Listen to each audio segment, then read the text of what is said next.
Happy Monday, Boalia Desmond here. Thank you for tuning in. So I hope you had an opportunity to write down some activity goals that you're going to do this week so we can celebrate you on Friday. So are you going to drink more water this week? Are you going to exercise this week? How many days are you going to exercise? What kind of exercises are you going to do? Are you going to do something new? Are you going to make a decision to maybe be in touch with somebody that you haven't?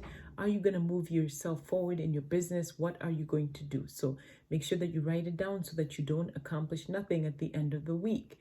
So I titled my message today, Decisive versus Indecisive. And I want you to ask yourself which one you are as I'm speaking about this, because ultimately we want to be a person that is decisive versus indecisive, right? Because decisive people make decisions quickly.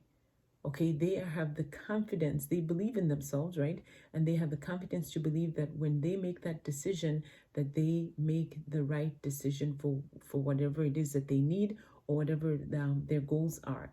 They're comfortable with risk, especially informed risk, and they can be resistant to change once they make that decision, because ultimately when they make that decision, they have faith to believe that they're making the right decision. And indecisive people are the opposite. They tend to be a little bit more wishy-washy about making a decision.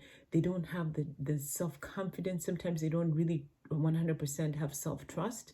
So therefore they kind of waver. They don't have that assurity that when they make that decision that it is indeed the right decision. So you want to be a person that makes a decision. And speaking of like entrepreneurs, right? See, think about yourself as an entrepreneur. When you have the dream that you have today, did you even have that dream 10 years ago? Probably not, right? Maybe you didn't even have a dream. Maybe you weren't even a dreamer at all. But you believe 100% that this dream was given to you by God, right? Because you believe that there's no way you could have come up with it.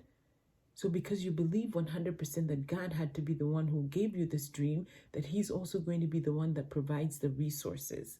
That's why I believe 100% that when you are embarking on a journey, you have destiny helpers.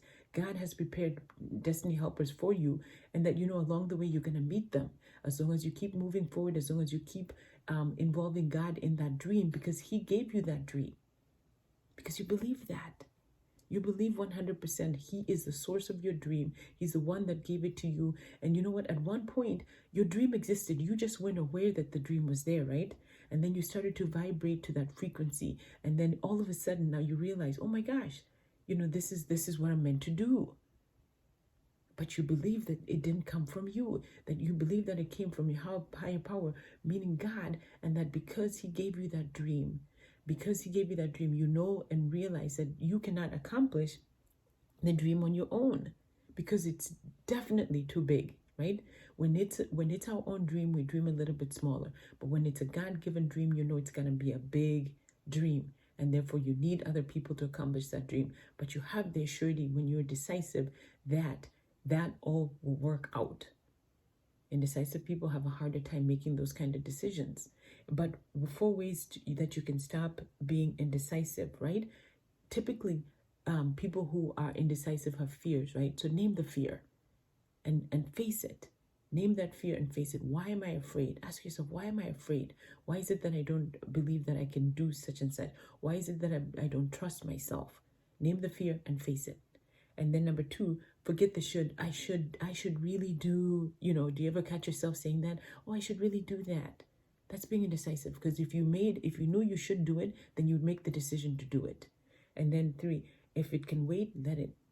Because you're so indecisive, you're like, well, because you're going to harbor and spend all this time on it and typically not even come to a decision.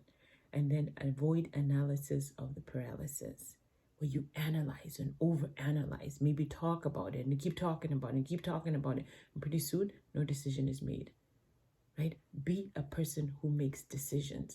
Be somebody that's decisive, because not only is it attractive, but it will save you a lot of heartache, and it will actually stop you from being stuck in a place when you know you should be further than you already are. So I thank you for tuning in. I hope that helps, and I will see you tomorrow. Are you decisive or are you indecisive?